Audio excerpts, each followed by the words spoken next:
பசுபதி வந்து நிவினை வந்து தொடர்ந்து மிரட்டிட்டு இருக்காரு. இந்த சூழ்நிலையில் நிவின் என்ன பண்ணுறாரு, ஒரு முடிவு எடுக்கிறாரு. உடனே வந்து ராகினியோட வந்து ஃபுல்லாக வந்து லாக் பண்ணிடுறாரு ராகினியை. அப்போ வந்து பார்த்துட்டு எல்லாருமே அதிர்ச்சி அடைகிறாங்க. பசுபதி, நீ வந்து காவேரி விடலைன்னா உன் பொண்ணு நீ உயிரோட பார்க்க முடியாது அப்படின்னு சொல்லிட்டு இருக்காரு. உடனே செமையாக டென்ஷனாக பசுபதி, என்னடா இப்படி பண்ணுற அப்படின்னு சொல்லிட்டு அப்படியே பார்த்துட்டு இருக்காரு. கரெக்டாக அந்த டைமில் விஜய் அங்கே வந்துடுறாரு. விஜய் வந்து எல்லா ரவுடிஸ்கிட்டையுமே வந்து ஃபைட் பண்ணி நம்ம காவேரியை காப்பாற்றுறாரு. இந்த சூழ்நிலையில் பசுபதி ஆளுங்க விஜயை நல்லா போட்டு அடிச்சிடுறாங்க. அதையும் மீறி வந்து விஜய் வந்து காவேரியை வந்து சேவ் பண்ணுறாரு. இங்கே என்ன பண்ணுறாங்கன்னா, இது எல்லாத்தையுமே வந்து நிவின் வந்து பார்த்துட்டாரு. நிவின் என்ன பண்ணுறாரு, பாத்தியா காவேரியோட புருஷன் வந்துட்டாரு, இப்போ பிரச்சனையே கிடையாது, அவர் பார்த்துப்பாரு, நீங்கள்லாம் பாவண்டா, அவ்வளோதான் அவங்க கதை முடிஞ்சிச்சுடா அப்படின்ற மாதிரி சொல்கிறாரு. அதுக்கேட்டி ராகினியும் வந்து ராகவும் செம்மையாக டென்ஷன் ஆகிடுறாங்க. உடனே வந்து அவங்க அப்பாவை தேடி போகிறாங்க. இப்போ விஜய் என்ன பண்ணுறாரு, காவேரியை வந்து சேவ் பண்ணிவிட்டு இவரை வந்து கட்டி வச்சிடறாரு. அதே இடத்துல நல்லா அடித்து எவ்வளோ தைரியம் தான் வந்து இந்த நிலைமைக்கு காவேரியை கொண்டு வந்திருப்பேன் அப்படின்னு சொல்லிட்டு பசுபதியை நல்லா வெளுத்து வாங்குறாரு. பசங்க கிளம்பி வர ரொம்ப நேரம் ஆகும், அதனால் உன்னால் எதுவுமே பண்ண முடியாது, ஏதாவது அதுக்குள்ளேயே உனக்கு ஆச்சுன்னா அவ்வளோதான் முடிஞ்சிச்சு உன் கதை அப்படின்னு சொல்லிட்டு அங்கேருந்து கிளம்புறாரு.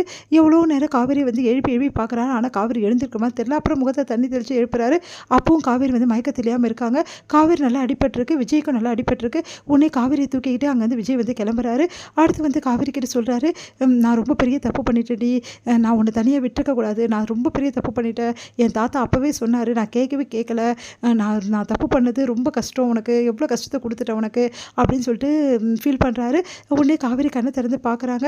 நீங்களா ஃபீல் பண்ணுறீங்க, நம்பவே முடியலையே. உடனே சிரிக்கிறாரு. சரி உனக்கு இப்போ பரவாயில்லையா, பரவாயில்லைங்க அப்படி சொன்னோன்னே, என்னாச்சுங்க பசுபதி எப்படி பண்ணீங்க, அதெல்லாம் அப்புறம் பேசிக்கலாம், நீ முதல்ல வா அப்படின்னு சொல்லிட்டு கூட்டின்னு போயிட்டு ஃபஸ்ட் எய்ட்லாம் கொடுக்குறாங்க. 2 பேரும் ஃபஸ்ட் எய்ட்லாம் கொடுக்குறாங்க. அப்போ அவங்க தாத்தா வந்து கால் பண்ணுறாரு. என்னாச்சுப்பா, காவேரி ரீச் பண்ணிட்டியா, ஏன் ஃபோனை எடுக்கல அப்படின்னு சொல்லிட்டு கேட்குறாரு. இங்கே பாருப்பா, நீ பண்ண தப்புப்பா, ஏன் காவேரி விட்டுட்டு போனேன். இல்லை தாத்தா, இதுக்கப்புறம் காவேரி நான் எக்காரணம் கூட விடவே மாட்டேன், அவளை நான் பத்திரமா பார்த்துப்பேன், நீங்கள் கவலைப்படாதீங்க அப்படின்னு சொல்லிட்டு காவேரி எதிர்வே சொல்கிறாரு. காவேரிக்கு சந்தோஷமாக இருக்குது. அப்படியே வந்து விஜயை பார்க்குறாங்க. விஜய் வந்து காவேரியை பார்க்குறாங்க. 2 பேரும் அப்படியே பார்த்துட்ருக்காங்க கொஞ்ச நேரம்.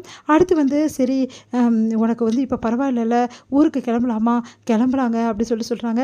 ஏங்க நீங்கள் கடைசி வரைக்கும் எங்கள் வீட்டுக்கு நான் போனேன், உங்கள் வீட்டுக்கு தெரியுமா அப்படின்னோடனே காவேரி அதிர்ச்சியில், நிஜமாவா, ஆமாம் நான் உன் வீட்டுக்கு போனேன், உன் வீடு நல்லா தான் இருக்குது, நம்ம உங்கள் வீட்டுக்கு போயிட்டு அதுக்கப்புறம் போகலாம் அப்படின்னோடனே ரொம்ப சந்தோஷப்படுறேன். காவேரி நிஜமாக சொல்கிறீங்க, ஆமாம் இப்போ வா உன் வீட்டுக்கு போகலாம் அப்படின்னு சொல்லிட்டு விஜய் என்ன பண்ணுறாரு, காவேரியோட வீட்டுக்கு அழைச்சிட்டு போகிறாரு. காவேரிக்கு சந்தோஷம் தாங்கவே முடியல. அடுத்து வந்து நிவின் வந்து நடந்த விஷயத்தை எல்லாத்தையுமே வந்து குமரன் கிட்ட சொல்கிறாரு. குமரன் அதிர்ச்சி அடைகிறாரு. இவ்வளோ நடந்திருக்கா, ஏதாவது ஆயிருந்தா என்ன பண்ணுறது, காவேரிக்கு இப்படி பண்ணிட்டானே, விடவே கூடாது அந்த பசுபதியை அப்படி சொல்லிட்டு வந்து செமையாக டென்ஷன் ஆகிறாரு. காவேரியோட புருஷன் இருக்காருல்ல, அவர் பார்த்துப்பாரு, நீங்கள் விடுங்கண்ணா அப்படின்னு சொல்லிட்டு நிவின் சொல்கிறாரு. இதோட முடியுது.